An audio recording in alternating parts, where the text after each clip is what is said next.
Переход из одного года в другой – время, когда принято вполне традиционно подводить итоги и прикидывать варианты того, что ждет. В нескольких уже записанных передачах я это уже делал, но в режиме дайджеста, поскольку в предпраздничное время не предусматривало большого хронометража и детальных подробностей. Но вот сегодня я решил, что у нас тот случай, когда никто ничем не ограничивает, да и торопиться некуда. Я совершенно убежден, что подведение итогов и оценка планов развития энергетики России должна быть в центре внимания наших руководителей и нас самих. Хотя бы для того, чтобы была возможность поправить тех, кто об этом забыл. Цепочка размышлений не очень длинная. Я буду только рад, если кто-то найдет в ней изъяны. Я ведь не претендую на истину в последней инстанции. Первое соображение совершенно очевидно. В 21 веке энергетика любой страны планеты является фундаментом, базой, краеугольным камнем для развития экономики и роста уровня жизни населения. Одно из следствий. Именно первичные энергетические ресурсы, на мировом рынке которых Россия за постсоветское время стала значительной величиной, являются одной из основных причин того, что наша экономика успешно противостоит какому-то невероятному количеству рестрикций, санкций и прочего, что изобретено коллективным Западом. Нашу страну много кто не любит. Да вот только без нефти, газа и угля о собственном развитии подавляющее большинство недругов может только ностальгически вспоминать. Было время, тянули мы трубы, нефть текла и куда надо впадала. Европа изощрилась остаться без нашего угля, а вот на газ, нефть и нефтепродукты ее уже не хватило. Покупает за милую душу, разве что через третьи руки да по третьим ценам. Есть и менее очевидное следствие, к которому тоже стоит присмотреться. Благодаря, не побоюсь этого слова, гениальным, на мой взгляд, контрсанкциям на западные продукты питания, введенными Путиным в теперь уже далеком 2014-м, в нашей экономике появилась дополнительная точка опоры. Вот те самые продукты питания. Россия подъедает и подъедает этот сегмент мирового рынка, и ничего толком с этим коллективный Запад сделать не может. Простите за французские, но человеки хотят есть, причем делать это хотят регулярно. От зерновых мы медленно, наверное, поднимаем свою долю на рынках мясных продуктов. Если все будет идти штатно, процесс будет продолжаться, привлекая все больше симпатии со стороны глобального юга. Но не надо иметь пядей во лбу, чтобы обнаружить, наши сельскохозяйственные успехи базируются на все тех же нефти и газе. Это и льгота аграриям на нефтепродукты, и растущие объемы удобрений, которые правительство обязало производителей оставлять для внутреннего рынка. При этом немалая часть этих удобрений – продукция химической переработки все тех же нефти и природного газа. И ровно те же соображения относятся к любым другим отраслям промышленности России. О чем бы ни шла речь, мы раз за разом будем обнаруживать, что базой все равно является энергетика. Вот только нельзя при этом ни в коем случае забывать, что такое межотраслевой баланс. Потому я и про него напомню, разумеется, максимально коротко. Предполагаем, что некое государство, компания, частная персона поставила себе задачу увеличить добычу угля на собственной шахте на 100 единиц. Планирование такого роста добычи утыкается в то, что для этого потребуется построить новую шахту, для чего необходимы металлические изделия общим весом 50 единиц. Но для того, чтобы произвести за год дополнительные 50 единиц металла, для Домны потребуется на 25 единиц больше угля. Следовательно, надеюсь, что дальше цепочка рассуждений очевидна, и что в реальности подобные цепочки разветвляются, что так кронового дерева потребуются приборы, потребуется дополнительная железнодорожная ветка, дополнительные специалисты и так далее и тому подобное. Намного подробнее все, что касается межотраслевых балансов, рассказывает в своих статьях и передачах уважаемая Елена Николаевна Ведута. Интересующиеся без труда могут обнаружить то и другое в сети. В нашем случае важно помнить, что без составления этих межотраслевых балансов любые планы развития энергетической отрасли, любые стратегии, схемы, планы развития, так называемые комплексные схемы размещения новых объектов генерации и тому подобное, с суровой реальностью, данную нам в ощущениях, связаны крайне слабенько-зыбенько. Классический пример – ситуация с Арктик-СПГ-2. 2 линии завода построены, криогенная жидкость производится, а вот налить ее некуда, поскольку строительство танкеров-газовозов усиленного ледового класса уверенно ушло вправо. Так что просто фиксируем. Никакие стратегии развития без опоры на межотраслевые балансы не изменят своей сути. Они будут оставаться мертворожденными пачками макулатуры. А теперь в который уже раз хочу напомнить о выдвинутой 20 лет тому назад все тем же Владимиром Путиным концепции России как энергетической сверхдержавы. Название, возможно, не самое благозвучное, но оно четко отражает суть. Развитие от энергетической державы в сверхдержаву. Термин, понятие «энергетическая держава» используется давно. К таковым относят страны, месторождения энергетических ресурсов на территории которых и объем добычи на них позволяют поставлять излишки этих ресурсов на мировой рынок. Предложение Путина, уверенно зарубленное «Единой Россией» по инициативе Аркадия Дворковича, сводится к 2 дополнительным параметрам. Энергетическая сверхдержава обязана быть способной обеспечить полный контроль над своими месторождениями, при необходимости вплоть до военной. Раз. Два. Энергетическая сверхдержава поставляет на мировой рынок не только энергетические ресурсы и продукты их первичной переработки, но и собственные, полностью суверенные технологии. Технологии уникальные, позволяющие максимально выгодно, надежно и безопасно использовать эти ресурсы странами-партнерами. Классический пример у нас имеется Росатом. Наша атомная корпорация не поставляет на экспорт природную урановую руду. Минимальным уровнем давно стал обогащенный урановый продукт, который является третьим этапом переработки природной руды. В комплект к обогащенному урановому продукту Росатом способен предложить партнерам новейшие атомные технологии. Атомные энергоблоки поколения 3+, как большой мощности, так и атомные станции малой мощности.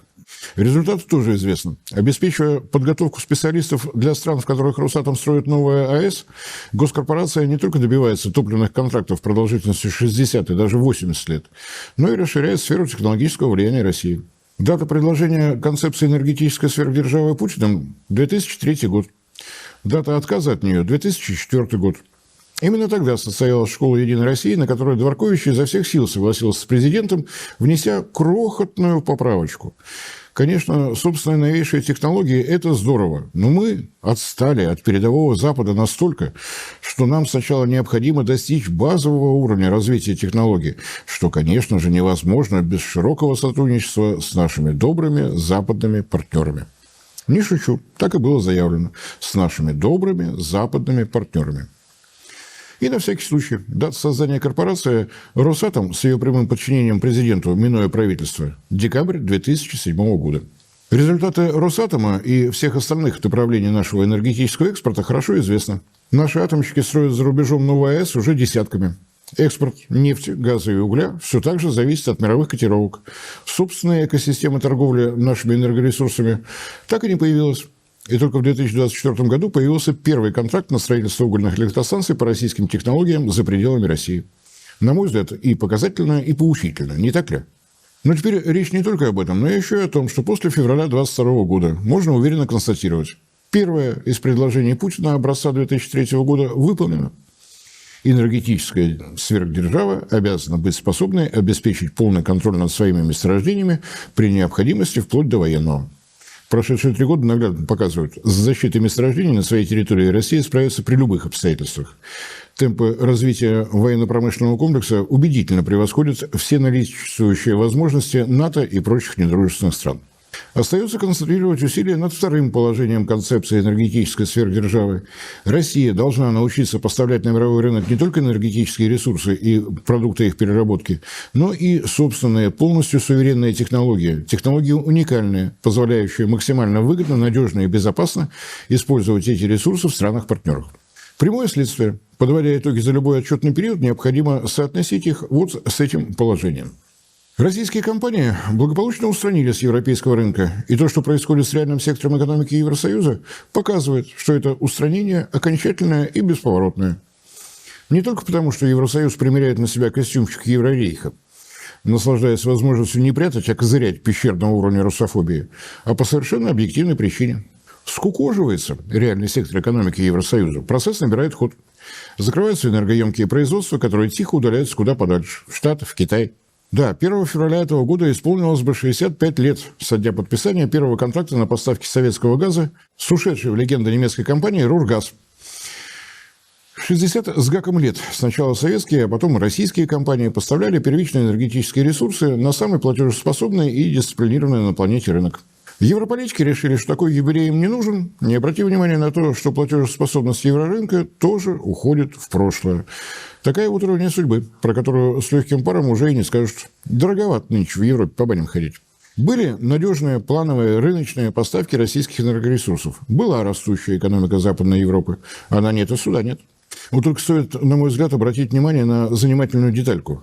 Несмотря и невзирая на то, что наши компании создавали совместные предприятия в Европе по поставкам и хранению природного газа, по поставкам нефти и ее переработке на НПЗ, построенных во времена функционирования Совета экономической взаимопомощи, по поставкам различных марок угля, в Европе не было построено ни одной совместной угольной, мазутной или газовой электростанции, ни одного предприятия глубокой нефти или газопереработки. Взаимодействие с Европой в энергетической отрасли исчислялось в миллионах тонн, миллиардах кубометров и километрах трубопроводов. Верные своим исконным традициям и ценностям, европейцы благополучно украли все, до чего дотянулись. Нефтеперерабатывающие заводы, газопроводы и подземные хранилища газа. Все, что касается более серьезного использования нефти, газа и угля в Евросоюзе, реализовано на европейских или американских технологиях. И только поставки обогащенного уранового продукта и ядерного топлива из России как шли, так и идут. Поскольку здесь наши технологии опережают евроамериканские на 10 лет минимум. Именно в такой промежуток времени оценивает отставание западных технологий от имеющихся у Росатома генеральный директор МАГАТЭ. Мораль, если она тут вообще имеется, достаточно проста. Пока будем уступать по технологиям, которые можем предложить потенциальным заказчикам, риск выдавливания с того или иного рынка устранить невозможно. И еще один вывод, на мой взгляд, тоже вполне очевидный. Раз уж традиционный, емкий и платежеспособный рынок Европы занимается собственной эвтаназией, работать России придется на рынках стран, которые зачислены в перечень развивающихся. На рынках, которые платежеспособными назвать, получается далеко не всегда, где местная валюта испытывает мягкость во всем теле, и в странах, где рынкам только предстоит формироваться. Прийти на них со все теми же миллионами тонн и миллиардами кубометров вот прямо сейчас можно. Но и там поймут и простят за веру в их возможности. А вот что-то более позитивное – это вряд ли. Не идти туда, снеся такие варианты вправо, и ограничиться работой на рынках тех стран, которые не примкнули к недружественным, у которых с валютами и платежеспособностью все более-менее в порядке. Ну, тогда позвольте вопрос. А что, в Китае и в Индии мы за последние годы отмечались чем-то, кроме атомных электростанций и все тех же миллиардов кубов и миллионов тонн? Так ведь, к сожалению, ни в одном глазу. Мы уже и там начинаем выстраивать подобие нашей европейской модели. Атомные технологии во всем имеющемся у нас разнообразии, миллионы тонн угля, миллионы баррелей нефти и миллиарды кубометров газа. Это для чего и почему? В надежде на то, что в этот раз грабли не попадут в лоб, политики Китая и Индии могут хоть 1000 раз на дню повторять ласкающие наши уши слова про уровень отношений выше Эвереста, про Москва-Пекин и Хинди-Русь Шпхай-Пхай. Но это не мешает тамошним дельцам прогибать наши компании на суровые скидки с мотивом «Дикий Запад, вторичные санкции, боюсь, скидка, нервы, хорошо, давай». И ведь даем. Особого выхода на сегодня нет. А играть в долгую мы не готовы. В долгую – это искать способы реализации сразу двух целей. Помочь странам из числа потенциальных клиентов найти возможности рассчитываться с нами и возможности для роста их уровня жизни. Считать, как нарастить емкость и платежеспособность их рынков. Нет, можем, конечно, не затевать такие многоходовки. Хлопотно ведь. Но тогда не будем удивляться тому, что в эти страны ввалятся со своими связанными кредитами на строительство ветровых и солнечных электростанций джентльмены в пробковых шлемах. И на этом для нас в таких странах будет поставлен жирный крест. Зависимая от климата и погоды энергетика – это гарантированное отсутствие энергоемких отраслей экономики и предприятий с непрерывным циклом производства. Что у нас в этом перечне? Металлургия, химическое производство и, следовательно, машиностроение, автомобилестроение, самолетостроение и далее по списку. Цементное производство и, следовательно, все, что связано со строительной отраслью. Могу и дальше список гнать. Но и сказанного, на мой взгляд, вполне достаточно, чтобы отчетливо увидеть. Бирка, развивающаяся страна, станет вечной. При этом необходимость рассчитываться по зеленым кредитам никуда не денется. Рассчитываться в этом случае придется по старинке. Всем тем, что западные компании смогут выкачать, выкопать и вывести. При этом расценки будут развеселенькие. То есть все это всерьез и надолго. Чтобы много слов не тратить, предлагаю ввести термин «зеленый неоколониализм». И помнить, что вся словесная мишура про глобальное потепление и необходимость изо всех сил оберегать природу, мать нашу, только прикрытие, дымовая завеса для этого самого зеленого неоколониализма. Те страны, в которые Запад войдет с зеленой повесткой, для нас будут потеряны навсегда. Войны от обороны не выигрываются. Уступать зону влияния для России, продолжать поставлять миллионы тонн, миллионы баррелей и миллиарды кубометров – это путь в никуда. Разумеется, все сказанное – мое личное оценочное мнение. Никому не предлагаю верить мне на слово, вот только прошу контраргументы подбирать без эмоций. Развитие отношений с Китаем и с Индией ни в коем случае не должно мешать выстраивать долгосрочные стратегии сотрудничества с теми странами, у кого с экономикой куда как хуже. Для этого требуется, на мой взгляд, несколько слагаемых. Обеспечивать такие страны нашими собственными технологиями геологоразведки – раз. 2. Быть готовыми предложить наши собственные технологии разработки открытых месторождений и наши собственные технологии переработки либо на месте, либо с вывозом сырья для переработки в Россию. 3. Быть готовыми дать предложения, от которых трудно отказаться. Наш уголь, наши угольные электростанции, дающие нагрузку на окружающую среду не выше, чем такой же мощности газовые, наши регистрационные терминалы, наши трубопроводы, наши газовые электростанции, нами разработанные схемы объединенных энергосистем на нашем электротехническом оборудовании или на оборудовании, которое производится на месте, но по нашим технологиям.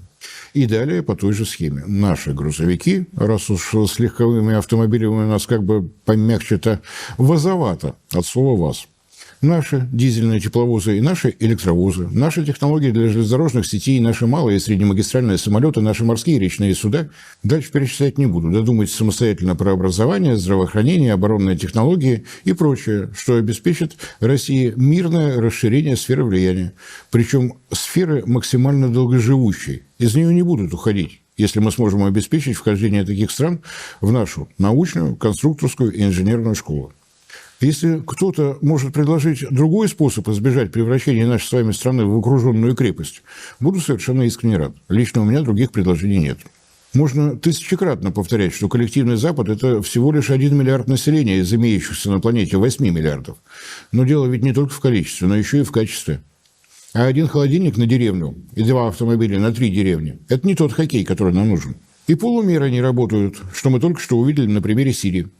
Военные базы мы им предложили, но этого оказалось маловато для того, чтобы обеспечить возможность законно избранному правительству противостоять Бармалеям.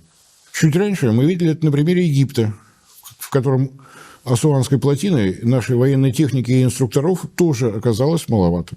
Полумеры не работают, работает только комплексный подход, основанный на качественном долгосрочном плане работы. Так что могу только повторить. Если есть серьезные возражения, если видите серьезные изъяны в предложенной цепочке логических рассуждений, приглашаю к дискуссии. Аргументы «а что с тобой говорить, если у тебя вся спина сзади?» не принимаются. Все сказано, однако, только начало цепочки размышлений. Вполне традиционно предлагаю оттолкнуться от опыта, наработанного Росатомом. Одна из причин, по которой именно его технологии выбирают страны-новички в атомной энергетике, то, что технологии Росатома можно пощупать руками, поцарапать ногтем и даже попробовать укусить. Предложили блоки на базе реактора ВВР-1200, и вы задумались? Приезжаете в Россию, едете на Нововоронежскую АЭС, потом на Ленинградскую, откуда уже рукой подать до славного белорусского городка Островец. Глазами смотрите, руками щупаете, на дозиметр любуетесь, документацию с реализацией сравниваете, про стрелку осциллографа не забываете, вдруг погнулось. И вот после такой информации вам уже есть о чем думать. Что дает, сколько стоит, насколько безопасно, насколько надежно. Это логика здорового человека. Про логику всех тех, кто по политическим причинам соглашается на расчудесные американские и распрекрасные французские атомные технологии, это уже не на геоэнергетику, а сразу к психиатрам. Простите за резкость.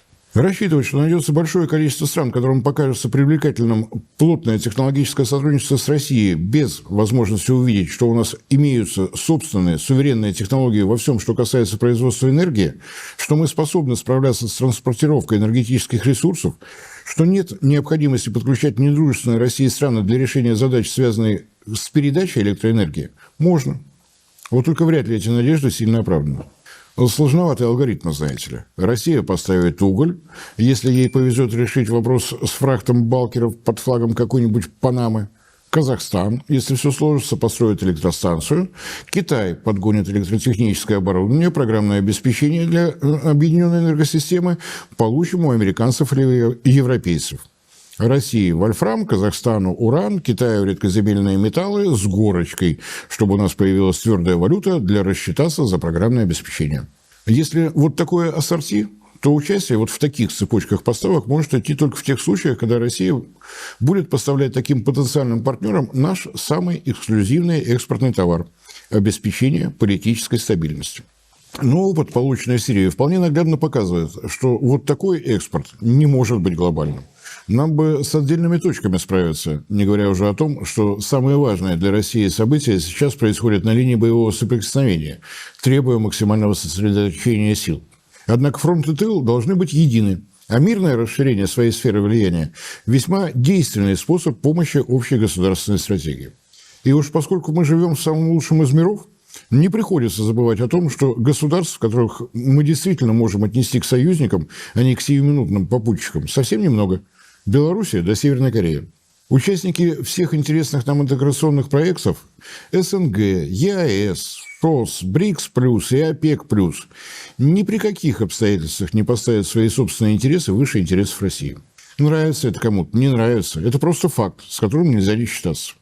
Если эти страны и дальше будут видеть неизменную картину, Россию, торговля которой зависит от успехов чужого судостроения, добычу энергетических ресурсов, которая зависит от западных технологий, переработку и строительство новых генерирующих мощностей, базирующихся на западных технологиях, ценовые формулы, целиком и полностью зависящие от тех финансовых технологий, которые созданы отнюдь не у нас, то и симпатии к нам будут, но не сильно большого роста. И разговоры о том, что мы теоретически все можем и умеем, а практически в России едва ли не ежегодно повышаются тарифы на производство и поставку электроэнергии, внутренние расценки на нефтепродукты, природный газ, уголь. Это, простите, в пользу бедных. Можно как угодно относиться к Белоруссии вообще и к Александру Григорьевичу в частности, но удивляться тому, что так медленно идет объединение энергорынков внутри союзного государства, точно нет. В Минске слепотой ведь никто не страдает. Процессы, идущие у нас, там видят отлично, и анализировать их точно умеют. С лета 2022 года уровень загрузки магистрального газопровода Ямал-Европа с его транзитной мощностью 33 миллиарда кубометров газа в год равна нулю.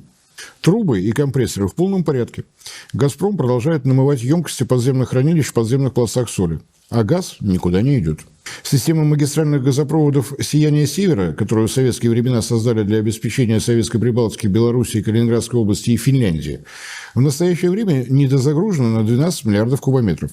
Хотя и в этом случае с трубами и перекачивающими агрегатами все отлично. Еще в 2020 году президент Беларуси во время своего очередного визита в Москву предлагал руководству «Газпрома» задуматься о совместных проектах газопереработки. Ответа нет и сейчас, спустя вот уже почти 5 лет. С 1 января этого года действует эмбарго Евросоюза на поставки российских сжиженных углеводородных газов, то есть пропана с бутаном, все излишки которых поставлялись железнодорожным транспортом через Белоруссию в Европу. К поставкам СУГов на восток мы оказались просто не готовы. Но не тянет РЖД через восточный полигон еще и вот такие грузы. Да и портовые терминалы только-только начали строить. А кто-нибудь уже пробовал посчитать, что выгоднее? Разворачивать экспорт вот такого сырья на новые рынки или же, к примеру, расширить на взаимовыгодных условиях переработку на имеющемся в Беларуси газохимическом комплексе в Речице? Не надо думать, что вот такая наша неспешность, инерционность кому-то незаметна или вызывает уважение. Это не так. Энергетики готовы обеспечить эти скорости развития? Энергетика ради роста экономики или же вся экономика для удовлетворения требований энергетических компаний?